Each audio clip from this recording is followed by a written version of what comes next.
চলো free fire লাভার আজ একটা দুর্দান্ত ম্যাচ শুরু করা যাক।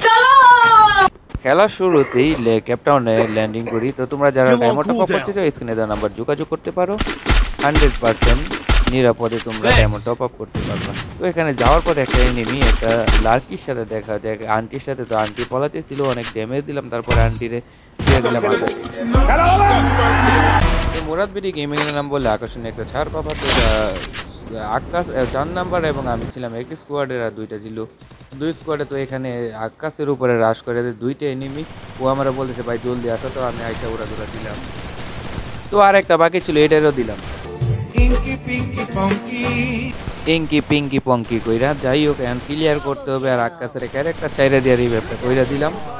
কিন্তু গাইস এর শেষে এইরকমটা হবে এটা কখনো আশা করি না। এই ফাঁকে 1 নাম্বার চলে গেল আকাশে, ওর রিভাইভ ধরতে ধরতে চলে গেল ক্লিয়ারে। তারপরে বললাম যে রিভাইভ দিয়ে ওরে দেখতেছি এনিমিটা কোন দিকে। এই ফাঁকে আকাশ বালপাক নেয় এনিমিটা কিল কইরা নিয়ে নিল। তারপরে আমি রিভাইভে চলে আসলাম। তো রিভাইভ করার পরে এনে দুর্দান্ত একটা ফাইট হবে। সবাই বলতেছে ওরা ধরা লুট করে একটা ফাইট হবে। তো এখানে এসে হেডলিস্ট মাইরা দিয়ে যে এনিমি কোথায় আছে মামুর বেটার রাস্তা দেখতে হবে। তারপর হেডলিস্ট মারার সাথে সাথেই এই সবাই বলতেছি দেখি এদিকে আবার এক ফাঁকে একটা এনিমি দিকে নামে। তো মামুর বেটারে চাইতেছি হেড মারতে, কিন্তু পারতেছি না। মামু খুব চালাক, তারপরে ড্যামেজ দেওয়াতে মামু আমার উপর রাশ করে দেয়, তখন আমিও দিলাম।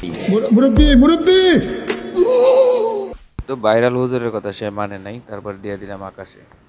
যে এনিমিটার উপরে আমরা হেডলিস্ট মারছিলাম সেই দিক দিয়ে রাশ কইরা দেয়, তখন ওরা বলতেছে জলদি আসো। তারপরে আমি যাই দিকে যাওয়ার পর দিই মামু বাইক নিয়ে আসতেছে, দিলাম মামুরে হালকা পাতলা নক করে। তো এটা ক্লিয়ার করতে করতে এদিক দিয়ে আকাশে নক করে দেয়। তো আকাশে নক করা রিভাইভ করার জন্য আমি সাথে সাথে চলে যাই, আবারও ক্যারেক্টার ছেড়ে দিলাম।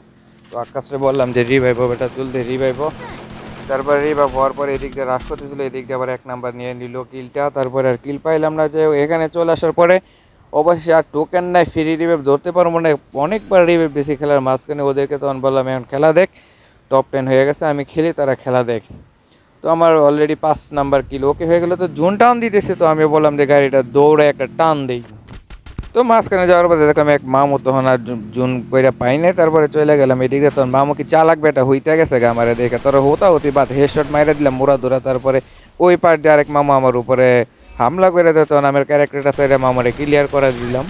তো 6 নাম্বার কিল হয়ে গেল। তখন ভাবলাম যে মামু তোরে খাইছে, কিন্তু ওই দেখেন এই ফাঁকে আরেক মামু ওই মামুরে কিলটা নিয়ে নেই, মামুরে ক্লিয়ার করে দেয়। তখন তো আমার শেষ জুনে যদি আপনার কাছে একটা গাড়ি থাকে আর কোনো কিছু লাগে না। তারপরে আমার 6টা কিল হয়ে গেল। তো রিভাইভ প্রচুর হইতেছে। তারপরে এদিক দিয়ে মনস্টার পাইলাম, মনস্টার নিয়ে ওরা ধরে একটা দৌড় দিলাম। দৌড় দেওয়ার পর এনে দেখেন 3টারে একবারে মেরে দেয়, কিন্তু একটা কিল পাইলাম। যাই হোক 2টারে ড্যামেজ দিলাম। তো এদিক দিয়ে 2 মামু স্নাইপার দিয়ে আমার উপরে অত্যাচার শুরু করে দেয়। তখন ভাবলাম যে মামু স্নাইপার চালাস তো করে আগে 5টা দিই মতো চাইতেছি ওদেরকে একটা ধাক্কা দেওয়ার জন্য।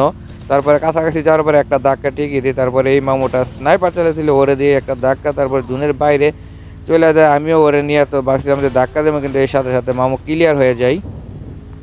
ইজিলি বুইয়াটা আনতে পারতাম, কিন্তু আমার একটু বুদ্ধির কারণে আনতে পারলাম না। তাই হোক এখানে নক হয়ে গেছে একটা এনিমি, তো যাইতেছি ধাক্কা দেওয়ার জন্য। তারপর ধাক্কা দিয়ে দিলাম, কার কিল করতে নিয়ে নিলাম। অলরেডি আমার 9টা কিল হয়ে গেল।